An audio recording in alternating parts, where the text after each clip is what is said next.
बंधुओं, मनुष्य जीवन एक रहस्य है। हम जन्म लेते हैं, जीते हैं, सुख दुख भोगते हैं और फिर एक दिन शरीर छोड़कर चले जाते हैं। लेकिन इस चक्र के बीच एक प्रश्न हर जिज्ञासु साधक के मन में उठता है। क्या कभी ऐसा होता है कि भगवान स्वयं किसी आत्मा को चुन लेते हैं? और यदि हाँ, तो उस आत्मा के साथ फिर क्या होता है?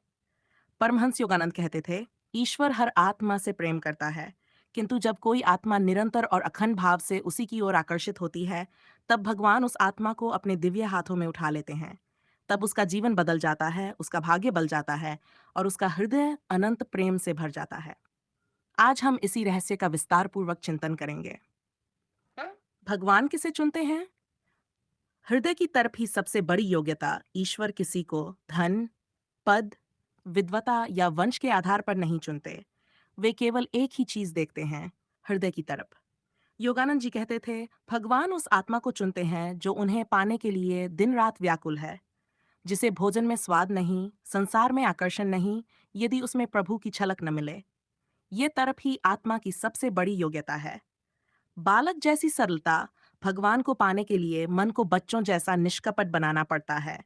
छल, अहंकार, दंभ और जटिलता को त्याग कर यदि साधक बालक की तरह भोला हो जाए, तो ईश्वर उसके समीप आते हैं।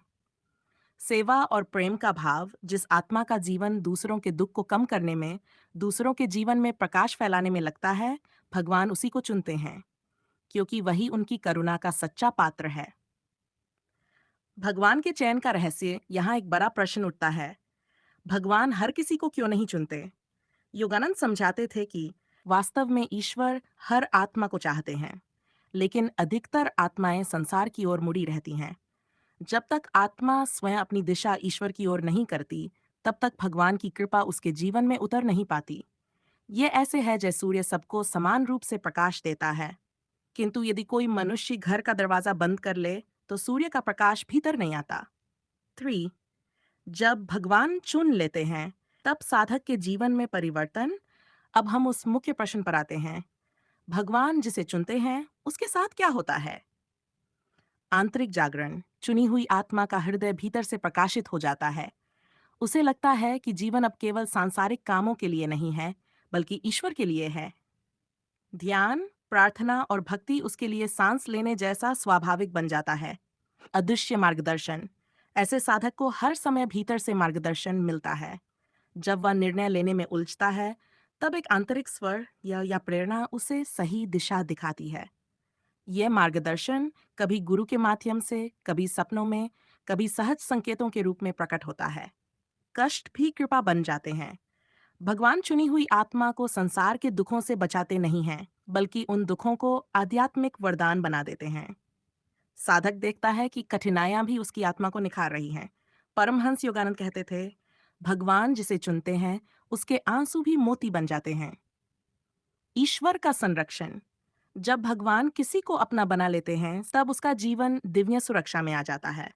खतरनाक दुर्घटनाओं से अद्भुत तरीके से बचाव हो जाता है। साधक स्वयं अनुभव करता है कि कोई शक्ति उसकी रक्षा कर रही है। आकर्षण और आभा। चुना हुआ साधक स्वयं एक चुंबक बन जाता है। लोग उसकी संगति से शांति और आनंद पाते हैं। उसकी वाणी में आत्मा को छू लेने वाली शक्ति होती है। च कर्म बंधन से मुक्ति। भगवान चुने हुए साधक के कर्म धीरे धीरे जलाते हैं। वह जन्म मरण के चक्र से मुक्त होने लगता है। अंततः वह परमात्मा में विलीन हो जाता है। शास्त्रों में भगवान द्वारा चुनी आत्माओं के उदाहरण। गीता में अर्जुन भगवान श्री कृष्ण ने कुरुक्षेत्र में अर्जुन को चुना। क्यों? क्योंकि वह सत्य के लिए व्याकुल था और उसका हृदय धर्म के मार्ग पर चलना चाहता था। मीरा मीरा को कृष्ण ने चुना। राजमहल का वैभव छोड़कर उसने केवल एक ही स्वर गाया, मेरे तो गिरधर गोपाल, दूसरों न कोई। रामकृष्ण परमहंस मां काली ने उन्हें चुना। वे सामान्य जीवन नहीं जी पाए, उनका हर क्षण मां के चरणों में समर्पित हो गया। लाहिरी महाशय गृहस्थ होकर भी ईश्वर ने उन्हें चुना कि वे क्रिया योग का प्रसार करें। कायन, स्वयं परमहंस योगानंद ईश्वर ने उन्हें चुना कि वे पश्चिमी देशों तक योग और भक्ति का संदेश पहुंचाएं। साधना का मार्ग। हम भगवान के चयन के योग्य कैसे बने? प्रिय बंधुओं, यदि हम चाहते हैं कि भगवान हमें चुने, तो हमें निम्न साधनाओं पर ध्यान देना होगा।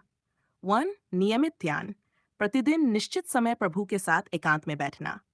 तो सच्ची प्रार्थना, भगवान से बार बार कहना, प्रभु मैं आपको ही चाहता हूँ। शुद्ध आचरण, सत्य, अहिंसा, ईमानदारी और पवित्रता का पालन। निस्वार्थ सेवा, दूसरों की सहायता करना, करुणा का जीवन जीना। संगति, संतों और सत्संग के संपर्क में रहना। युगवान की कृपा पाने का सरल उपाय यह है कि हम अपने हृदय को प्रेम और पवित्रता से भर दें। 6. चुनी हुई आत्मा का अंतिम फल, जब भगवान किसी आत्मा को चुनते हैं तो अंततः वह आत्मा संसार में रहकर भी संसार से परे हो जाती है। उसके भीतर अनंत शांति और आनंद का सागर उमड़ता है। वह आत्मा दूसरों के लिए प्रेरणा का दीपक बन जाती है और अंत में वह परमात्मा के साथ एकाकार हो जाती है। परमहंस योगानंद का अनुभव। योगानंद जी ने स्वयं कहा था, जब मैं ध्यान में प्रभु को पुकारता हूँ तो कभी कभी मैं देखता हूँ कि वे मुझे पुकार रहे हैं। उस क्षण मुझे अनुभव होता है कि मैंने भगवान को नहीं चुना, बल्कि भगवान ने मुझे चुना है। यह अनुभव हर चुनी हुई आत्मा का सत्य है। निष्कर्ष प्रिय बंधुओं, भगवान का चयन कोई रहस्य नहीं, ये एक दिव्य विज्ञान है। वे उसी आत्मा को चुनते हैं जो उन्हें सच्चे मन से चाहती है। और जब वे चुन लेते हैं तो उस आत्मा का जीवन दिव्य आनंद, मार्गदर्शन, संरक्षण और अंततः मुक्ति से भर जाता है। इसलिए हमें अपने जीवन को इस प्रकार बनाना है कि भगवान हमें चुनने के लिए बाध्य हो जाएं।